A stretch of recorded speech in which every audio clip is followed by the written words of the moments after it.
Hi students, welcome to SR Academy.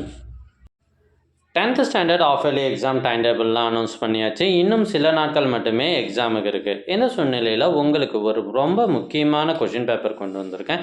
இது என்னென்னா 10th standard of yearly exam original question paper 2024.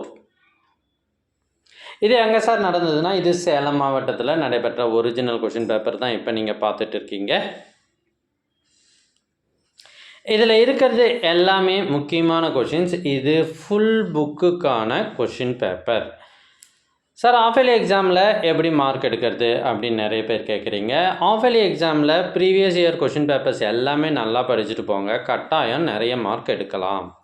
Public எக்ஸாமுக்கு ஒரு முன்னோட்டமான ஒரு எக்ஸாம் தான் ஆஃப் இயர்லி எக்ஸாம். ஏன்னா இதுலேயும் ஃபுல் போர்ஷனும் உங்களுக்கு கவர் ஆகுது. ஸோ ஃபுல் புக்கில் இருந்த கேள்வி எடுக்கிறதால இந்த கேள்விகள் ரொம்ப ரொம்ப முக்கியமானவை. இதில் சில கேள்விகள் தற்போதைய புத்தகத்தில் பெறாமல் இருந்திருக்கும். ஏன்னா 2 பாடங்கள் போன வருஷத்துக்கும் இந்த வருஷத்துக்கும் நீக்கிட்டாங்க. அந்த கேள்விகளை விட்டுட்டு மீதி கேள்விகளை நன்றாக படித்துவிட்டு செல்லவும்.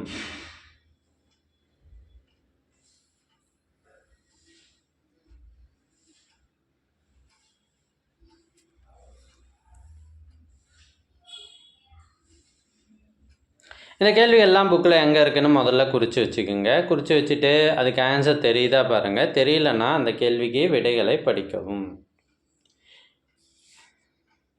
எங்ககிட்ட இதுக்கு முன்னாடி 10 பப்ளிக் எக்ஸாம் நடந்திருக்கு. 10th ஸ்டாண்டர்டுக்கு மொத்தம் 10 பப்ளிக் எக்ஸாம் நடந்திருக்கு. இந்த 10 பப்ளிக் எக்ஸாம் கொஷின் பேப்பரும் ஆன்சரோட எங்ககிட்ட புக்காக இருக்குது. இந்த புக் உங்களுக்கு வேண்டுமா? அதுக்கு நீங்கள் செய்ய வேண்டியது ஸ்க்ரீனில் தெரிகிற இந்த நம்பரை காண்டாக்ட் பண்ணுங்கள். வாட்ஸ்அப் மூலமாகவோ தொலைபேசி மூலமாகவோ காண்டாக்ட் பண்ணுங்கள். இதை பெறுவதற்கான வழிமுறை தங்களுக்கு தெரிவிக்கப்படும். இந்த 10 public exam question and answers நல்லா படித்தாலே போதும்.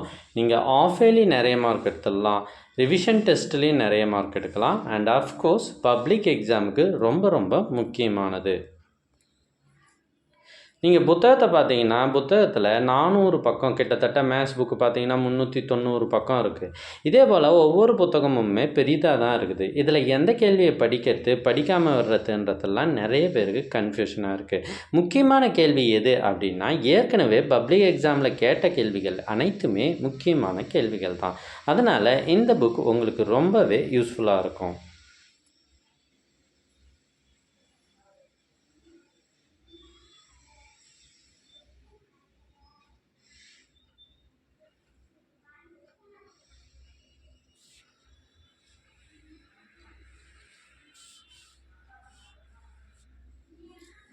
டென்த்து ஸ்டாண்டர்ட் தமிழ் பார்த்தீங்க அப்படின்னா, இது கொஞ்சம் எப்பயுமே டிஃபிகல்ட்டான சப்ஜெக்ட் அப்படின்னா தமிழ் அண்டு மேத்ஸ் கொஞ்சம் டிஃபிகல்ட்டாக தான் இருக்கும். ஏன்னா அதிக நேரம் இதுக்கு நீங்கள் ஒதுக்கி படிச்சிங்கன்னா மார்க் வரும்.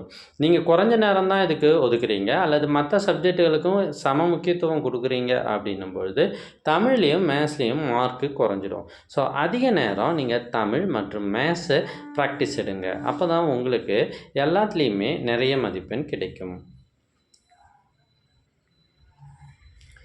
கஷ்டம் சொல்லி ஒதுங்கி போயிடாதீங்க. அதை நீங்கள் ஃபேஸ் பண்ணுறதுக்கு தயாராக இருங்க. ஃபேஸ் பண்ணி நம்ம ஜெயிச்சு காட்டணும், அதுதான் வெற்றி.